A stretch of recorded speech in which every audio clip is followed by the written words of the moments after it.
It's March 9th, 2022. There's workers outside, and it is making such a high-pitched noise. It's almost like a dog whistle. But a dog whistle you usually can't, like as a human, the humans say you can't hear. But this is such a sharp frequency that it's sitting here while it's heavy equipment that they're using, but it is making such a horrible sound right outside the house. I don't know why. And this was this morning's broadcast. It was CBS this morning, and it was E48. And here's author Laura Siegel for CBS this morning. This particular one, when I paused it, that came up. But now, this man makes an interesting point on the show today, which I didn't know. Again, I don't have access to these. I mean, I only have whatever they're showing at this point because I don't know. I don't know what happened. So it's like a learning tool now. Must have been that Putin thought this was going to be easy. He was going to march his troops in. There would be little resistance. He would install a puppet leader in Ukraine, and that would be the end of it. Did they not have a contingency plan for this type of urban warfare that we're seeing, where we see grandmothers making Molotov cocktails? Yeah, it's a gross underestimation of the fighting spirit and the will to resist of Ukraine, and a gross overestimation of their own talents or their own capabilities. Russia began a modernization effort back in 2007, and they've invested a ton of money into it. But even in modern warfare, it's not just technology that makes a difference. It's who's using the technology, how is it being employed. And I don't think that the Russian armed forces have trained actually at the level and the rigor like you would get from U.S. military or from the British military or Canadian military to be able to effectively do all these things. And so the weaknesses are being revealed in terms of... Now, this is interesting because, one, I'm looking at this gentleman. He's in a part of the world I actually would have loved to have visited at some point, but never was afforded that privilege. I look at all of these titles behind him, and it seems he's very versed in war. Oh, that's interesting. Hold on a second. In terms of logistics. This book right here that he has on his shelf, whatever that says.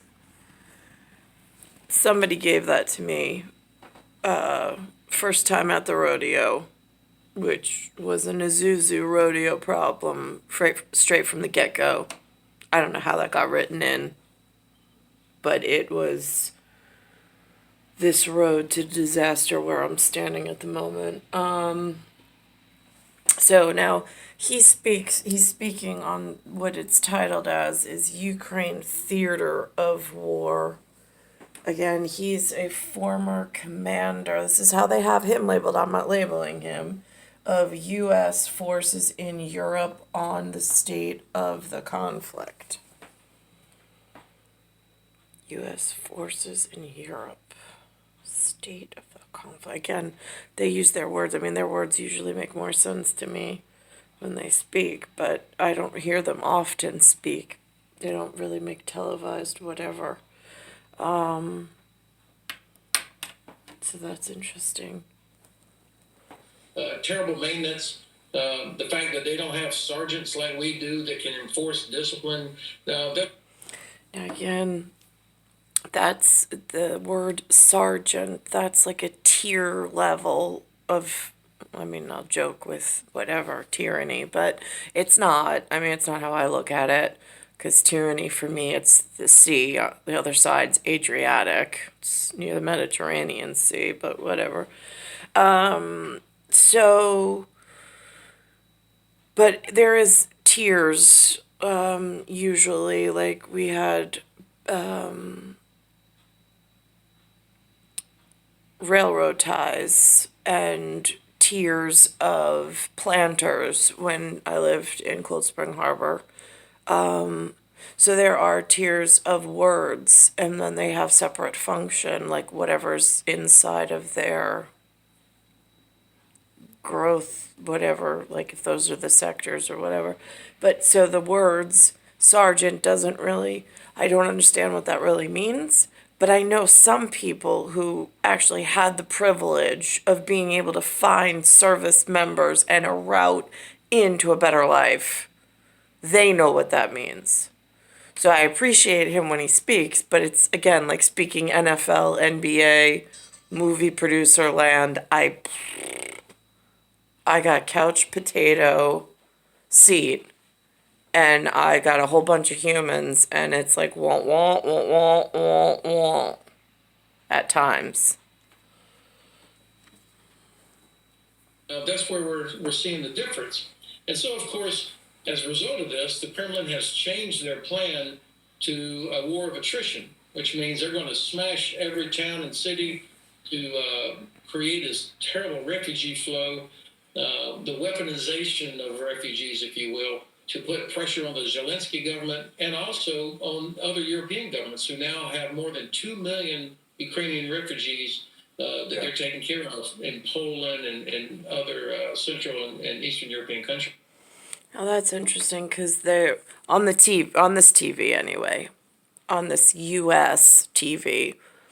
It says that if they're in a Ukraine's theater of war, they're saying Russia is the big brother, little brother. They're fighting.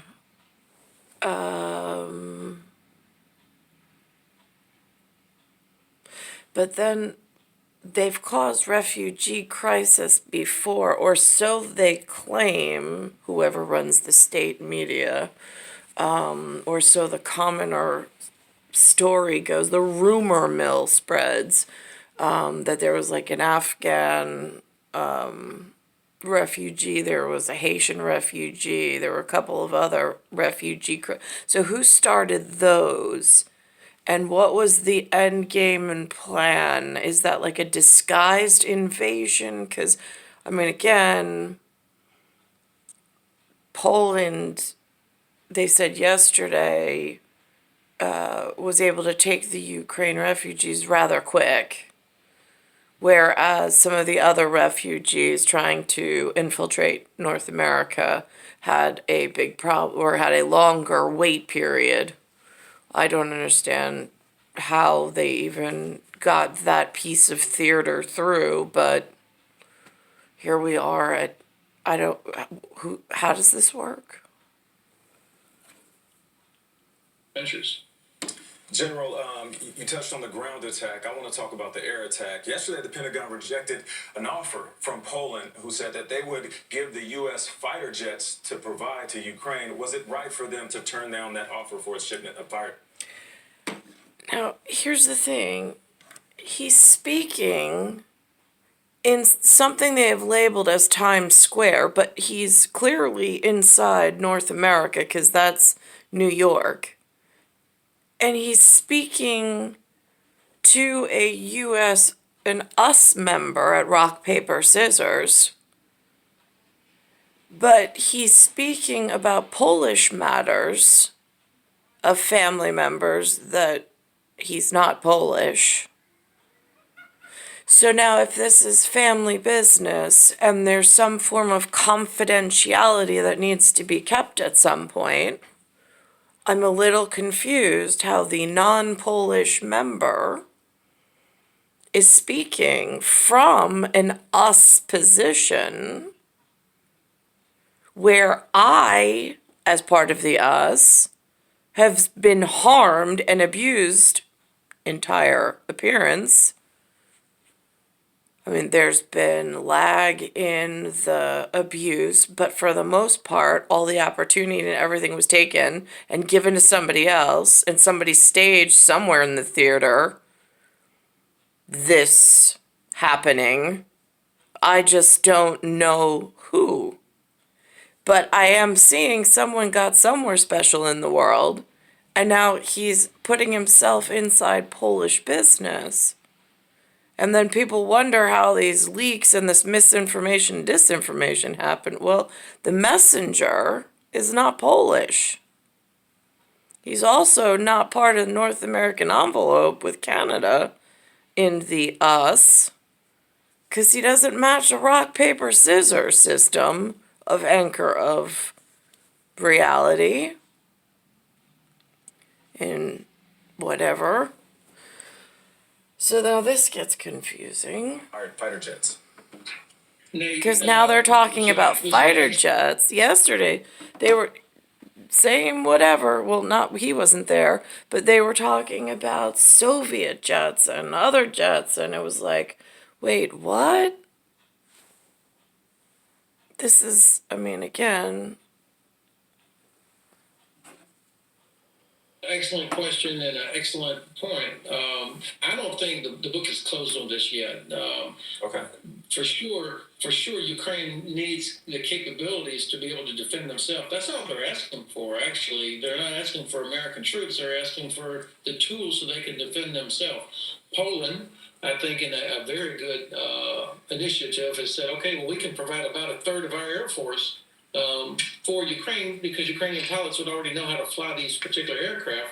But, Poland understands Russia, and the idea of them uncovering themselves to give up a third of their own Air Force is not something that they can do without a lot of thought. And so the idea of backfilling their Air Force.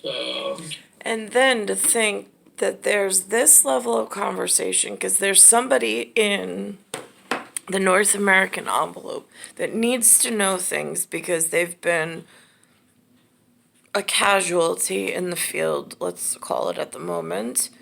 But then there's this push of non-North Americans into the area with very little cleanup effort, as far as I can see. I see them making a whole lot of concessions, but I don't see any effort at clearing up the problem. And now that means you have people loyal somewhere else seated inside of an envelope benefiting off of a conversation that needs to be had so one can protect themselves and learn what's going on so they can try to protect themselves and their children and help back the system. But then you've got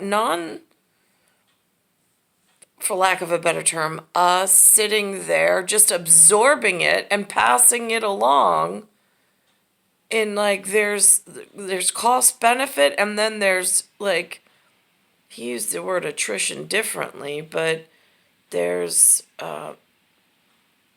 there's matriculation, and then there's attrition.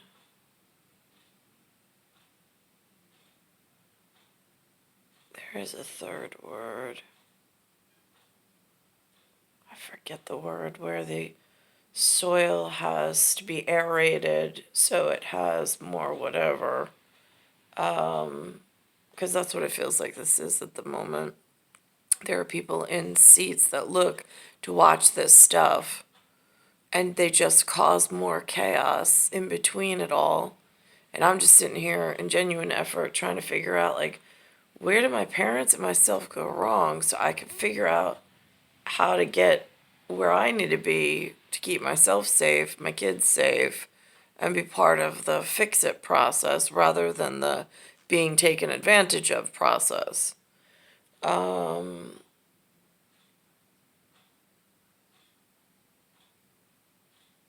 then I heard this word on one of the programs, or maybe it was a space between here and there, kind of like when the world stands still for a moment, of aiding and abetting terrorists while this abusive period is going on to the powers that be here and elsewhere. He mentioned something about heart. I can't really get a clear distinction on what that means from his better versed self on a community of watchmen that have a working vocabulary and understanding in society that agree on things.